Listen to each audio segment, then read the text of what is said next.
अस्सलामुअलैकुम student, welcome to my YouTube channel Physionic. तो आज हम जो टॉपिक स्टडी करेंगे that is soft tissue lesions. सबसे पहले हम देखते हैं कि सॉफ्ट टिश्यू क्या है। सॉफ्ट टिश्यू जो है वो कनेक्ट करता है या सपोर्ट करता है इंटरनल ऑर्गन्स को और बोन्स को। It includes muscle, ligament, fat, fascia, synovial membrane and blood vessels. For example अगर हम लोग लिगामेंट को देखें तो ये bone to bone connection provide करता है, और टेंडन्स को देखें तो it provide attachment of bone to muscle. अब सॉफ्ट टिश्यू लेयंस में सबसे पहले हमारे पास आ जाता है स्ट्रेन। स्ट्रेन में क्या होता है कि disruption of musculotendinous unit, muscle और टेंडन्स का जो यूनिट होता है उसकी डिसरप्शन हो जाती है। क्यों होती है? Because of our stretching, our exertion and our use of the tissue. For example peroneus Brevis tendon strain. उसके बाद स्प्रेन में क्या होता है कि स्ट्रेच और tear of soft tissue, joint capsule, ligament, tendon और मसल। अब स्ट्रेन और स्प्रेन में ये डिफरेंस होता है कि स्ट्रेन जो है वो मसल में होता है और स्प्रेन जो है वो बेसिकली लिगामेंट में प्रेजेंट होता है। इसकी बेस्ट एग्जांपल है हमारे पास एंकल स्प्रेन, जैसे पाँव में मोच आ जाना, जिसमें क्या होता है कि कोई भी अगर एंकल में कोई लिगामेंट है उसकी ओवर स्ट्रेचिंग की वजह से उसका टेंडन जो है वो टेयर हो गया या सॉफ्ट टिश्यू है वो टेयर हो गया। That is talofibular ligament sprain. उसके बाद हम देखते हैं डिसलोकेशन। डिसलोकेशन में क्या है कि अगर कोई displacement of part of bone lead to soft tissue lesions, इसकी वजह से क्या हो सकता है, वहाँ पे इन्फ्लेमेशन हो सकती है, पेन हो सकती है और स्पेज़म हो सकता है, यहाँ पे रिजिडिटी हो सकती है। फॉर एग्जांपल शोल्डर डिसलोकेशन में क्या होता है कि अगर कोई बोन का जो पार्ट है ह्यूमरस का वो डिसलोकेट कर गया है तो उसकी वजह से वहाँ पे पेन हो सकती है और इन्फ्लेमेशन हो सकती है। उसके बाद सबलक्सेशन में क्या होता है कि डिसलोकेशन तो होती है लेकिन वो पार्शियल या इनकम्प्लीट होती है। इसमें हमारे पास शोल्डर की एग्जांपल भी आ सकती है, लेकिन वर्टिब्री सबलक्सेशन भी होती है जिसमें नर्व जो है वो इंट्रैप कर जाती है। एज यू नो कि वर्टिब्री जो है उसका एक मेजर जो फंक्शन है ये है स्पाइनल कोड को प्रोटेक्शन प्रोवाइड करता है, और जो स्पाइनल नर्व्स यहाँ से पास कर रही होती हैं उसकी इंट्रैपमेंट हो जाती है यहाँ पे, उसको हम वर्टिब्री सबलक्सेशन कहते हैं। उसके बाद टेंडिनोपैथी।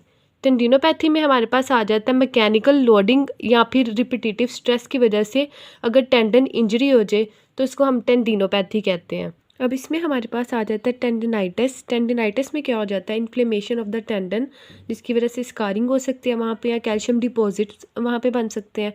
टीनोवेजिनाइटिस में क्या होता है कि थिकनिंग जो होती है टेंडन की उसकी इन्फ्लेमेशन हो जाती है। नेक्स्ट हमारे पास टीनोसाइनोवाइटिस है। इसमें क्या हो जाता है कि inflammation of the synovial membrane covering the tendon. Tendinosus में हमारे पास क्या आ जाता है, डीजनरेशन हो जाती है उस टेंडन शीट की बिकॉज ऑफ रिपीटेटिव इंजरी या रिपीटेटिव माइक्रो ट्रॉमा। इसके बाद हमारे पास आ जाता है साइनोवाइटिस। साइनोवाइटिस एसिनोवाइटिस का मतलब होता है कि इन्फ्लेमेशन। तो साइनोवियल मेम्ब्रेन में या साइनोवियल शीट में कोई इन्फ्लेमेशन हो गई है ड्यू टू ट्रॉमा और डिजीज़, फॉर एग्जांपल ओस्टियोआर्थराइटिस और रिमेटॉइड आर्थराइटिस में क्या हो जाता है कि साइनोवियल मेम्ब्रेन की इन्फ्लेमेशन हो जाती है। तो उसके बाद हमारे पास है हीमार्थ्रोसिस। हीमार्थ्रोसिस में क्या है कि ब्लीडिंग होना शुरू हो जाती है जॉइंट में due to severe trauma. For example अगर नी के ऊपर कोई स्वेयर ट्रॉमा हो या कोई चीज़ ज़ोर से लगे तो उसमें हीमार्थ्रोसिस हो सकती है और ब्लीडिंग हो सकती है। गैंग्लियोन में हमारे पास है ballooning of the wall of joint capsule और tendon sheath. For example rheumatoid arthritis में क्या होता है कि नोड्यूल्स बन जाते हैं ये रिमेटॉइड फैक्टर्स की वजह से, और उसको हम लोग गैंग्लियोन कहते हैं। बर्साइटिस में क्या है, inflammation of the bursa. Bursa क्या होता है, हमारे पास फ्लूइड फिल्ड सैक होते हैं जो कि फ्रिक्शन को प्रिवेंट करते हैं। अब बर्साइटिस में elbow bursitis is the best example, जो कि एल्बो पे हो जाती है because of repetitive injury at the same point. Contusion में क्या हो जाता है, ब्रूजिंग या फिर from the direct blow resulting in capillary rupture, bleeding और एडिमा। ब्रूजिंग में फॉर एग्जांपल अगर हम लोग देख लेते हैं थाई पे, अगर इस थाई रीजन पे स्वेयर ट्रॉमा होता है तो उसमें कंट्यूजन या ब्रूज जो है फ्रॉम द कैपिलरी रप्चर वो ब्लैकनिंग और पर्पलिश कलर का कंट्यूजन बन जाता है वहाँ पे। वो क्यों होता है, बिकॉज वहाँ पे कैपिलरी जो है वो रप्चर हो जाती है, ब्लीडिंग होती है वहाँ पे और एडिमा होता है। उसके बाद हमारे पास आ जाता है over use syndrome. Over use syndrome में है कि क्यूमुलेटिव ट्रॉमा डिसऑर्डर, क्योंकि अगर बार बार रिपीटेटिव इंजरी हो रही है या ट्रॉमा हो रहा है या कोई सब मैक्सिमल लोड या फ्रिक्शनल वेयर की वजह से वहाँ पे पेन या इन्फ्लेमेशन हो सकती है ओवर यूज सिंड्रोम में। फॉर एग्जांपल नी या रिस्ट पे ओवर यूज इंजरीज जो हैं वो मेजरली देखी जाती हैं। उसके बाद हम देखेंगे कॉमन पैथोलॉजीज में सबसे पहले हमारे पास आ जाता है जॉइंट डिसफंक्शन का मतलब है कि वो अपना फंक्शन जो है उसने लॉस्ट कर दिया है। वो क्यों हुआ है? Mechanical loss of normal joint play in synovial joint, function loss हो गया और वहाँ पे पेन जनरेट होनी शुरू हो गया। फॉर एग्जांपल रिमेटॉइड आर्थराइटिस में क्या होता है कि it is an autoimmune disease, जो हम बाद में डिस्कस भी करेंगे इसके बारे में। इसमें जो है साइनोवियल मेम्ब्रेन की इन्फ्लेमेशन हो जाती है और इरिवर्सिबल जो आर्टिकुलर कार्टिलेज होता है उसका डैमेज होना शुरू हो जाता है, जिसकी वजह से जॉइंट जो है वो अपना फंक्शन लॉस्ट कर देता है और वहाँ पे स्वेयर पेन होती है।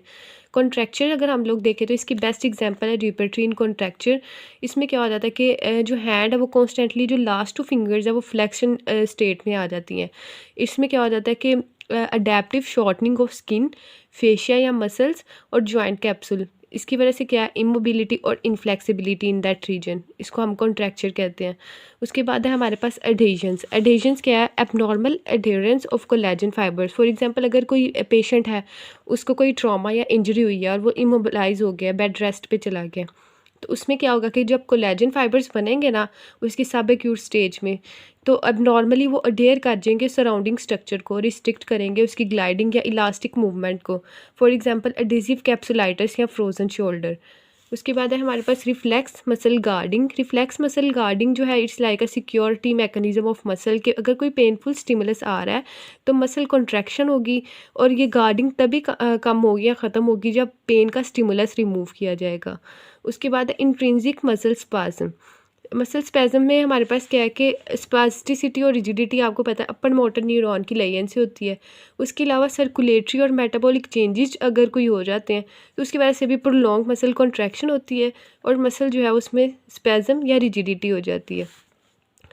अगर हम पेन स्पैज़म साइकिल देखें तो इसमें क्या है कि अगर कोई भी ट्रॉमा है, पेन है, इन्फ्लेमेशन है, इन्फेक्शन है या इमोबिलाइजेशन है तो इसकी वजह से क्या होगा रिफ्लेक्सिव मसल कॉन्ट्रैक्शन। ठीक है, रिफ्लेक्स मसल कॉन्ट्रैक्शन फर्दर क्या करेगी? मूवमेंट को रिस्ट्रिक्ट करेगी, सर्कुलेशन जो है वो वहाँ पे स्टॉप होना शुरू हो जाएगी, पेन होगी और मसल स्पैज़म या रिजिडिटी हो जाएगी और फर्दर ये साइकिल जो है वो मूव ऑन करता रहेगा। लास्ट पे हमारे पास है कंपार्टमेंट सिंड्रोम। कंपार्टमेंट आपको पता है कि डिफरेंट कंपार्टमेंट में हमारी थाई या लेग जो है उसके रीजन्स होते हैं। तो अगर किसी भी कंपार्टमेंट में इंटरस्टिशियल प्रेशर जो है वो इंक्रीज़ कर रहा है नॉन एक्सपेंडिंग क्लोज कंपार्टमेंट में, तो वहाँ पे क्या होगा कि वहाँ की ब्लड वेसल्स और नर्व्स के फंक्शन जो है उसको अफेक्ट करेगा वो, जिसकी वजह से वहाँ पे अगर ब्लड वेसल्स अफेक्टेड है तो इस्कीमिया हो सकता है और इरिवर्सिबल क्रश इंजरीज़ के चांसेस भी वहाँ पे हो सकते हैं। सो आज हमने जो डिस्कस किया है वो है सॉफ्ट टिश्यू लाइंस। सबसे पहले सॉफ्ट टिश्यू में हमारे पास टेंडन्स आ जाते हैं, लिगामेंट्स आ जाते हैं जो कि कनेक्शन प्रोवाइड करते हैं बोन का मसल से या bone to bone connection provide करते हैं और सपोर्ट करते हैं ऑर्गन्स को। उसके बाद हमने इसके लेयर्स में सबसे पहले स्ट्रेन देखा, उसके मसल्स की अगर इंजरी हो जाती है तो उसको हम लोग स्ट्रेन कहते हैं बिकॉज ऑफ अवर स्ट्रेचिंग या अवर यूज़। और अगर स्प्रेन है जो एंकल में मोस्टली या मोस्ट प्रोबेबली एंकल में ही होता है, लिगामेंट के रप्चर की वजह से होता है। उसके बाद हमने डिसलोकेशन और सबलुक्सेशन देखी। उसके बाद हम लोगों ने पैथोलॉजीज देखी हैं जिसमें हमारे पास joint dysfunction, contractures, adhesions, reflex muscle guarding, intrinsic muscle spasm का हम लोगों ने पूरा साइकिल देखा और कंपार्टमेंट सिंड्रोम। अब हम देखेंगे कि कोई एक्यूट, सब एक्यूट और क्रोनिक स्टेज में इंजरी जब होती है तो उसको हीलिंग टाइम कितना होता है और हीलिंग किस तरह से हो रही होती है और उसमें क्या क्या मतलब हो रहा होता है। तो ये ब्रीफ सा इंटरव्यू है इसका कि सबसे पहले स्टेजेस ऑफ टिश्यू हीलिंग में एक्यूट में 4 to 6 डेज लेती है ये हील करने में। इसमें क्या हो जाता है कि इन्फ्लेमेशन होती है, वहाँ पे एडिमा होता है, स्वेलिंग होती है और जो न्यूट्रोफिल है वो एक्यूमुलेट हो रहे होते हैं और अल्टीमेटली वहाँ पे फैगोसाइटोसिस होती है और वो सेल डेब्रिस जो है उसको सबको रिमूव कर देती है। सब एक्यूट स्टेज में जो कि 6 वीक्स तक रहती है हीलिंग की स्टेज, इसमें क्या होता है कि कोलेजन की फॉर्मेशन होती है वहाँ पे और ग्रैनुलेशन टिश्यू या ग्रैनुलोमा बनता है। क्रोनिक स्टेज जो है वो 6 मंथ to 1 ईयर तक चलती है। इसमें क्या होता है कि स्कार टिश्यू जो बन रहा होता है वहाँ पे उसकी मोबिलाइजेशन होती है और रिमॉडलिंग होती है। एक्यूट स्टेज में अब हम लोग क्या इंटरवेंशंस कर सकते हैं? Its maximum protection phase. तो हम लोगों ने इसमें सबसे पहले क्या करना है कि राइस, रेस्ट, आइस, कंप्रेशन और एलिवेशन को फॉलो करना है। उसके बाद हम लोगों ने यहाँ पर क्या करवा सकते हैं कि पैसिव रेंज ऑफ मोशन की एक्सरसाइजेस करवा सकते हैं। पैसिव रेंज ऑफ मोशन सब एक्यूट स्टेज में हमारे पास जो है मॉडरेट प्रोटेक्शन की फ़ेज़ है, जिसमें कोलेजन फाइबर और ग्रैनुलेशन टिश्यू बन रहा है। तो इसमें हम लोग क्या करवा सकते हैं, कार्डियोपल्मोनरी एक्सरसाइजेस करवा सकते हैं, इंड्योरेंस एक्सरसाइजेस करवा सकते हैं यहाँ पे। और क्रोनिक स्टेज में है हम स्ट्रेंथनिंग एक्सरसाइजेस को प्रमोट करते हैं। That's all for today. If you have any query then you can ask me. Thank you.